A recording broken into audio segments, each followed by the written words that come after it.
Assalamu alaikum. Good to have you at Urdu Audio Books. हाजिर खिदमत है आज की बात।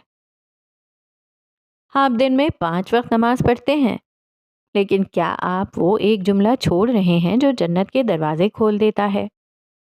आप बाकायदगी से नमाज पढ़ते हैं, आप वज़ू करते हैं, आप तशहद में बैठते हैं, लेकिन एक छोटा सा जुमला है जिसके बारे में नबी सल्लल्लाहु अलैहि वसल्लम ने फरमाया कि जो इसे पढ़ ले उसके लिए जन्नत का एक दरवाज़ा यकीनी हो जाता है।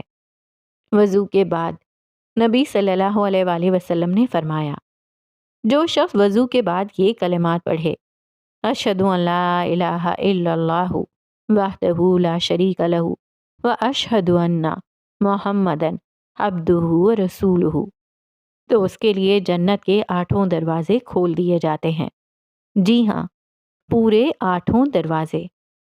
ये वो दुआ है जो नबी सल्लल्लाहु अलैहि वसल्लम तशहद के बाद सलाम फेरने से पहले पढ़ा करते थे और सहाबा रज़ी अल्लाह ताला अन्हों को बाकायदगी से सिखाते थे।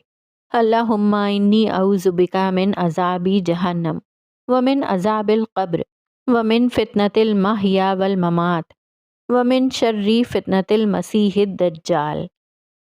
ए अल्लाह, मैं तुझसे जहन्नुम के अजाब से पनाह मांगता हूँ और कब्र के अजाब से और ज़िंदगी और मौत के फितनों से और मसीह दज्जाल के फितने की शर से। ये दुआ अहम क्यों है?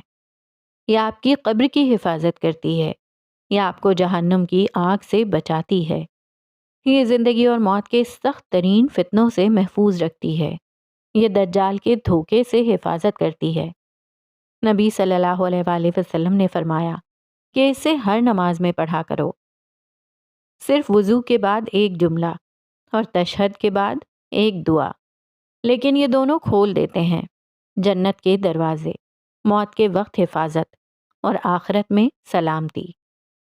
नमाज सिर्फ फ़र्ज़ अदा करने के लिए ना पढ़ें, नमाज इस नियत से पढ़ें कि आपका मुस्तकबिल संवर जाए। ये छोटी सी दुआएं, इनकी आवाज़ इस ज़िंदगी से आगे तक पहुंचती है। अगले वज़ू या नमाज के बाद के लिए इसे याद रखें। अल्लाह करे आपका हर वज़ू और हर नमाज ऐसा बीज बन जाए जो जन्नत में खिल उठे। आमीन या रब्बुल आलमीन। अल्लाह हाफ़िज़।